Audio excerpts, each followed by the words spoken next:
प्रिय विद्यार्थियों, सुप्रभात। संस्कृत की कक्षा में आपका स्वागत है। आज हम प्रथम अध्याय के चतुर्थ श्लोक का अध्ययन करेंगे।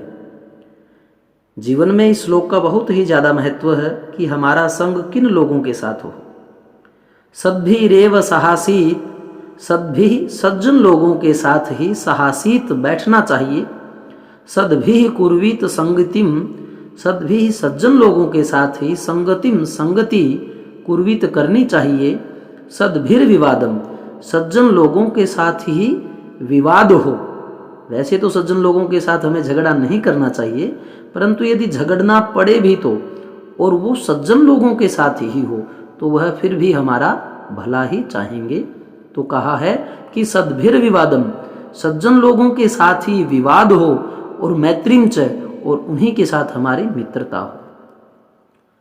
ना सद्भि किंचिद आचरेत, ना सद्भि जो सज्जन नहीं है अर्थात असज्जन लोगों के साथ किंचिद कुछ भी आचरित आचरण नहीं करना चाहिए। असद्भि सज्जन लोगों के साथ किंचिद कुछ भी ना आचरित आचरण नहीं करना चाहिए। सज्जन लोगों के साथ बैठना चाहिए, सज्जन लोगों की संगति करनी चाहिए, सज्जन लोगों के साथ ही विवाद और मित्रता हो। असद्भि असज्जन लोगों के साथ तो किंचित कुछ भी ना आचरित आचरण नहीं करना चाहिए। प्रसंग में आप पहली तरह ही लिखोगे। सबसे पहले आपका रहता है संकेत सद्भिरेव और किंचिदाचरित। फिर प्रसंग में वही कि यह श्लोक हमारी पाठ्य पुस्तक रुचिरा द्वितीय भाग के अंतर्गत सुभाषितानि नामक पाठ से लिया गया है और इस श्लोक में बताया गया है कि सज्जनों के साथ ही मित्रता और विवाद आदि करना चाहिए।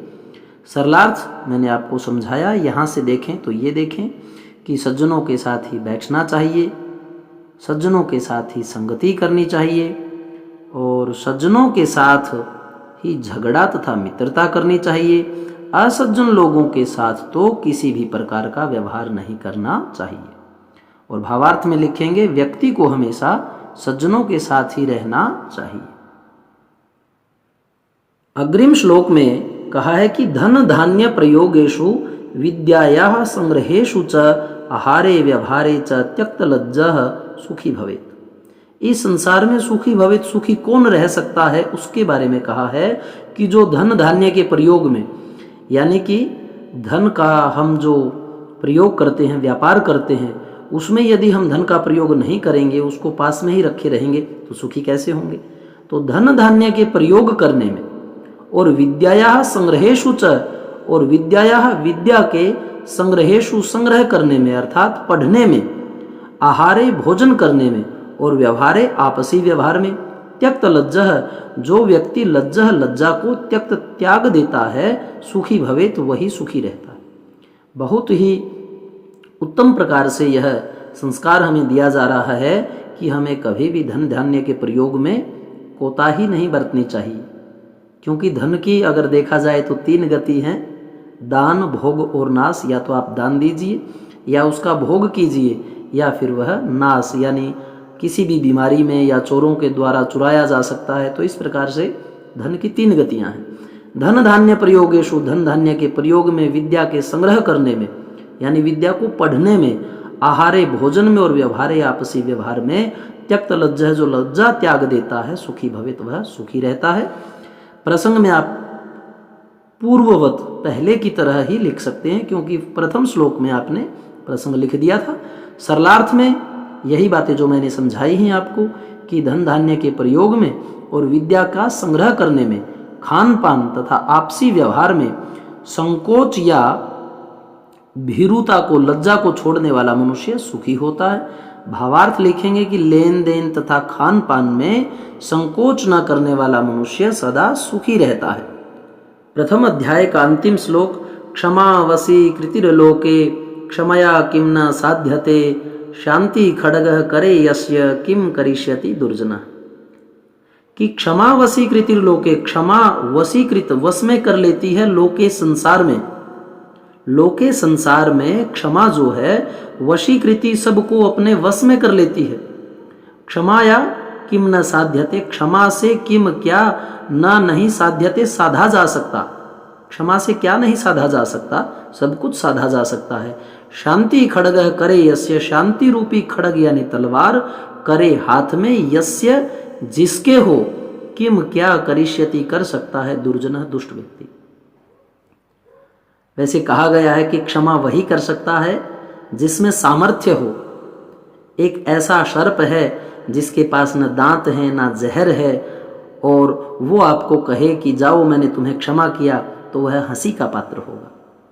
एक जगह कहा भी गया है कि क्षमा शोभती उस भुजंग को जिसके पास गरल हो, उसको क्या जो दंतहीन विनीत और अति सरल हो।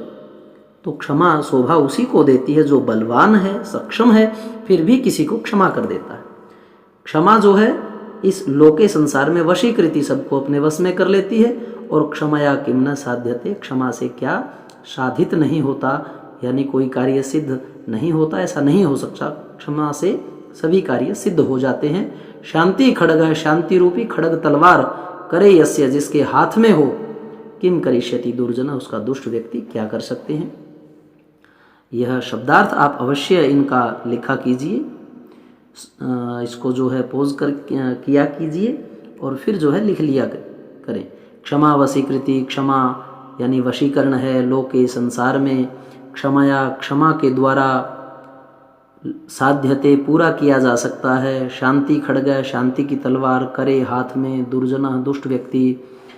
संकेत करेंगे आप, प्रसंग लिखेंगे पूर्ववत, सरलार्थ जो मैंने आपको करवाया है, और भावार्थ में कि जिस मनुष्य के पास क्षमा नामक गुण है, मनुष्य के हर कार्य पूर्ण हो जाते हैं। बस यहाँ तक का लिख लें, पर्याप्त है। तो प्रिय विद्यार्थियों, इस प्रकार से आपका प्रथम अध्याय पूर्ण हुआ, और आप इस चैनल को सब्सक्राइब कीजिए।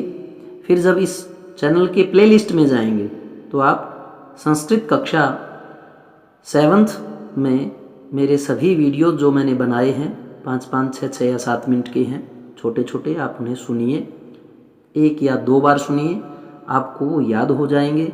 यथासंभव आप अपना गृह कार्य कीजिए, क्योंकि